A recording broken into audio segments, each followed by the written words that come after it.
Welcome back. If you watched my last video, we did a homemade deer chili. Today, we're going to be taking that leftover chili and canning it. I went ahead, poured the rest of our chili into a big stock pot, and I'm just going to heat that back up. It's going to be a lot easier to reheat this chili, put it into some warmed jars, and then do the entire canning process. So that's what we're going to do. So I will also say, while I've got my chili coming back up to heated, I went ahead and put some mason jars into some hot water in the sink to get them ready for the hot liquid. All right, so I'm gonna go ahead and can these right here on top of the stove next to this hot pot where everything's already warm and heated up. So you wanna make sure you're leaving enough head space. Let me show you. Right there.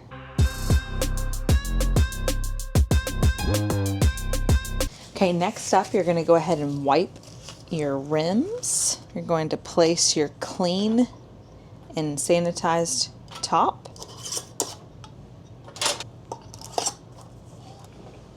Ta-da! So you're going to want to check your seal.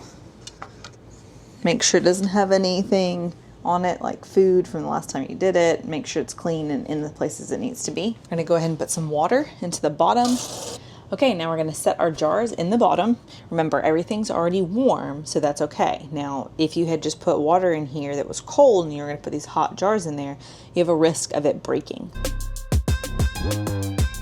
One of the big things as well is this is a meat, so it has meat in it. So you've got to pressure cook it. A lot of people will tell you that they water bath, but that's not actually the standard. It has to be pressure cooked in order to get to the high heat that would kill off any bacteria that would be inside of there. We've got our 4 quarts in here, water in the bottom, and we're gonna go ahead and close it up and get our pressure canner up to pressure. So I'm gonna go ahead and put this puppy on high and we'll put our top on.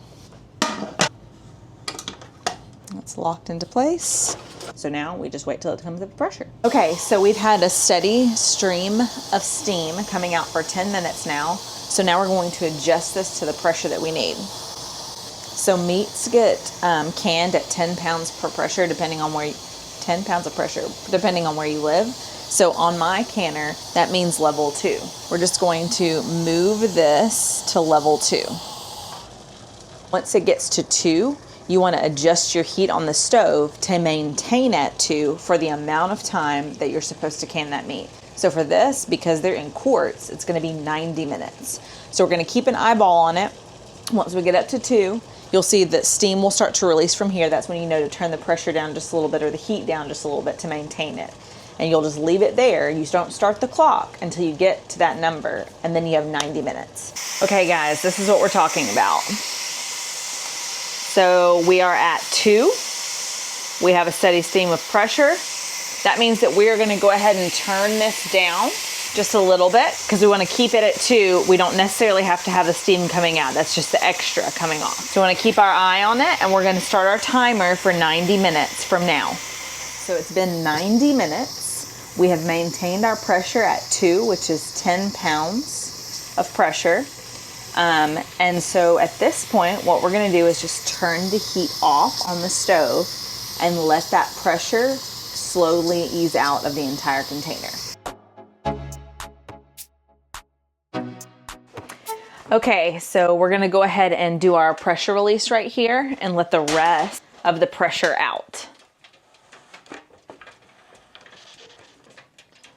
So and you're gonna listen for, oh, we already dropped our there it is. Did you hear the little tink? It is now depressurized. Now we're gonna open it up and see what everything looks like. Okay, here we go.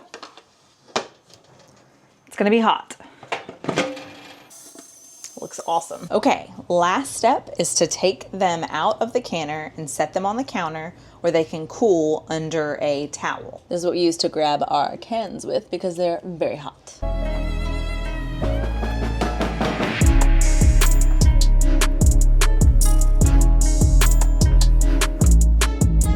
Okay, so we're just gonna cover these up and we let them sit overnight, and in the morning we'll check the seals. Okay, so it's been well overnight. It's now way into the next day. I'm just now getting around to checking our jars. We have let these completely come to room temperature on the counter while covered with a towel. So it looks like they're all sealed. they look really awesome. So we're just going to check and see that these are sealed. Actually, ooh, there is a little bit of siphoning on that. So I'm just going to wipe it off. And you should be able to kind of pick them up by the... All right, it's sealed. So the next step, you can store this in your pantry, just like it was in a can from the store. If you like this video, don't forget to like and subscribe and stick around for more.